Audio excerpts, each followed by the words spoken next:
We just got home and pulled the first couple pieces out, and the first thing I'm doing is I'm looking it over and grabbing off all the hair that I can pull off, and then there'll be some places that are discolored from any intestinal fluids that had gotten on the meat, like this right here. You can see that's a little bit different color. So any pieces with hair that's stuck in, or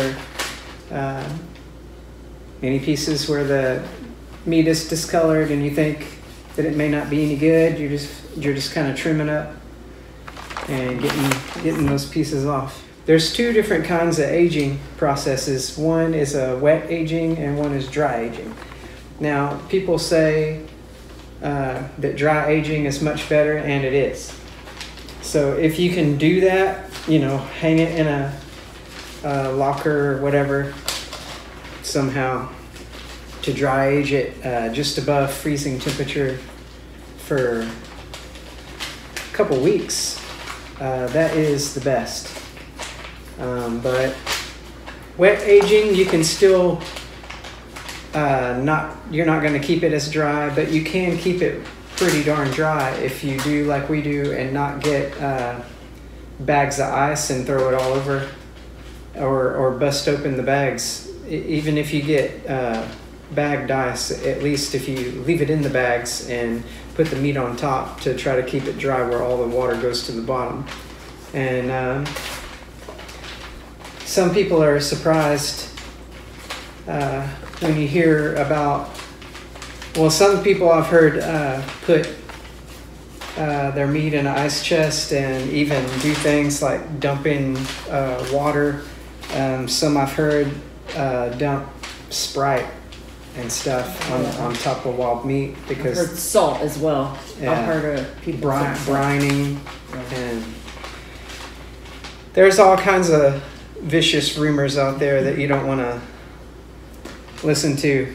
That it makes no difference. That all you're doing is you're taking the seasoning out of the meat, and then you go and add seasoning back on it, like salt, for example. If you're taking the blood, if you're trying to wash all the blood out of the meat to make it some kind of white meat, then you're washing all the minerals out, and then you're dumping minerals back on when you cook it. I mean, what's the point? You just leave the minerals in there to begin with, and it's going to be flavorful and even better, because you're not going to add all the trace minerals back in with just adding table salt and stuff like that. So the least amount of water that runs over this meat, the better it's going to taste. I'm going to put this out of the way and see a little better. I've got it down to where it's pretty clean, and I'm about to start taking the bone out.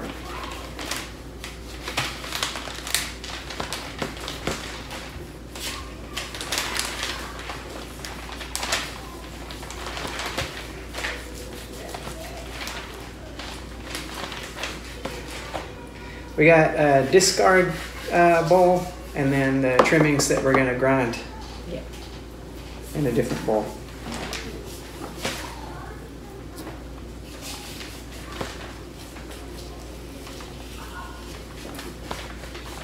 And honestly, some people get all perfectionist on this, and it isn't necessary. You can even accidentally grind up some hair, and it's not gonna, you won't even notice it.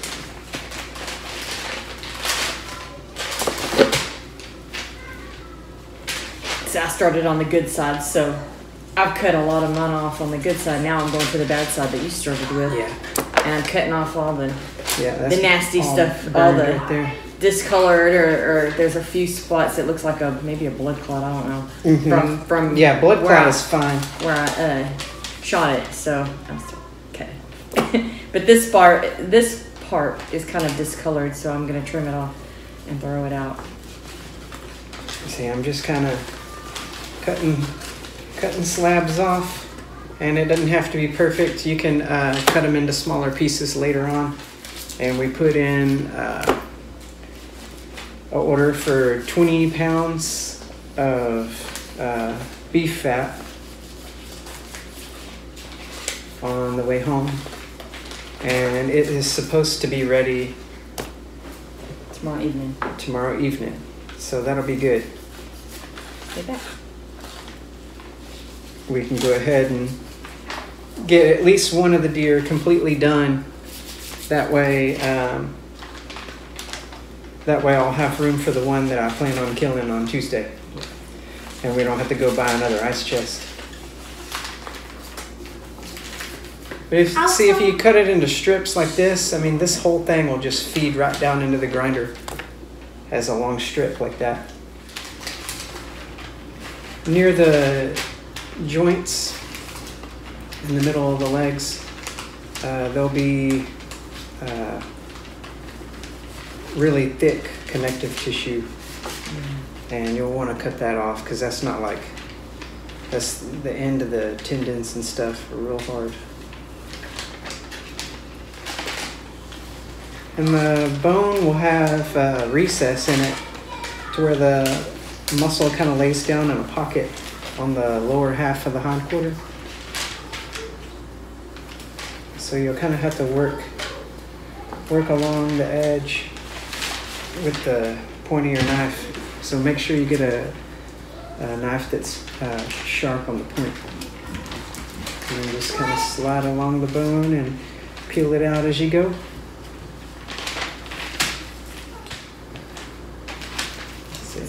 It's a flat part right there. And then on, it's either the inside or the outside, I can't remember. Okay. There's another kind of a flat spot there too. How'd I do? Good. Just gotta inspect mine and make sure I didn't get anything. Shalice was trying to make soap slime in the tub. Okay, she getting out? No, she's not done washing her hair. Okay. Alrighty. One done. A whole bunch more to go. Oh. All right. So here is, you can see the muscle groups with the silver skin encasing each muscle here. This is the back of the shoulder blade. You can see the shape of it right there. And I'm gonna cut in right here where this white part is, and I'm gonna go all the way down to the bone, and then I'm gonna start just kind of filleting it out like a fish. Crystal, why are you cutting little bitty pieces? See, I'm just kind of filleting it like a fish. Here's the fillet chunk here that needs to come off. The edges of the shoulder blade are more like a cartilage, so you can accidentally cut that up and throw it in with your meat, and it'll be tough. Here's a piece of it right here, but it's cartilage. You definitely wouldn't want to try to eat it. You'd be uncomfortable. All right, see, it's nice and smooth here. What did I hit? I hit something. Oh, it's just a clotted vessel. All right. Now flip it over, and this shoulder blade on different animals is different. On a pig, there's a pronounced ridge on the outside of the shoulder blade. It sticks up, and it kind of hooks to the back of the animal a little bit and makes a little cup. It's cup dished in pretty good, and you have to actually cut down through the muscle and hit that ridge, and then you'll start bringing your knife around and using the point of your knife again to just trim and trim and trim inside that cupped area, and then just kind of pull it out with your fingers and just keep trimming and trimming and trimming until you kind of roll it out in one piece. But it'll be pretty much it'll be more pronounced at the top, and less where the joint is at the bottom. But then after that, you'll get it cupped out and you'll get that piece off, and then you can start working in from the back of the shoulder blade and just kind of do like a fish again, just kind of fillet.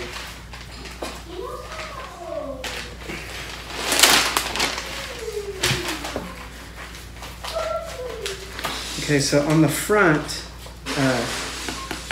it'll be pretty hard. You hear that? On the back side and along the edge here, where it's softer and more like cartilage, you'll have to be careful around that whole end here.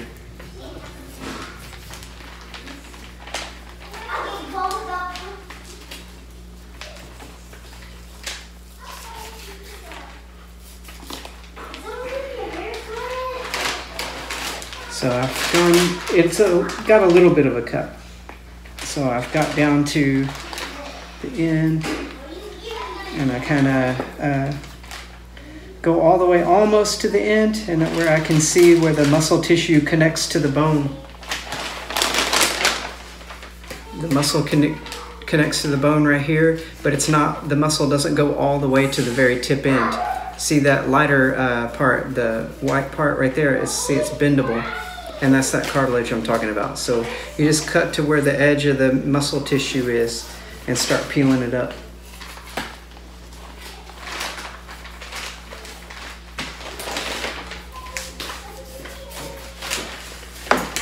You see that?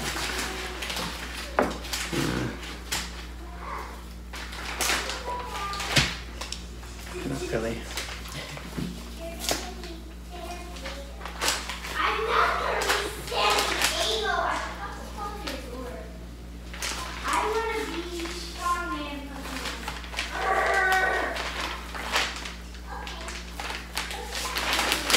Like that. It's nice and clean. See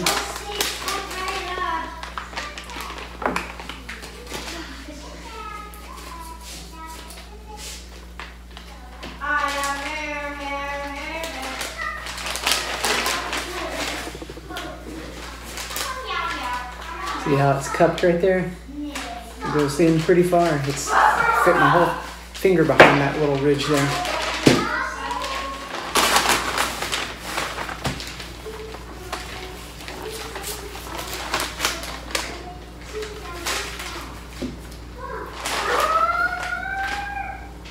But it was really, really yummy. I've watched for many, many years, but I've never done it myself up until the point we got married.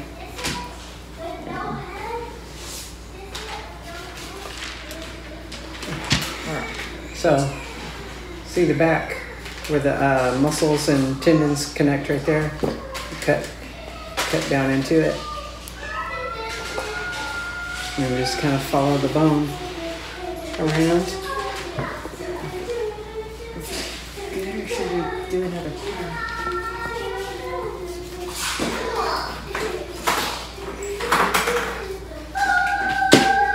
See?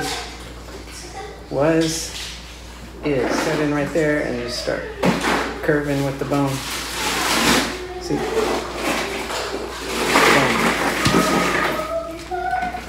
Follow it around, and there's a point at which it turns to tendons, and then you cut it off.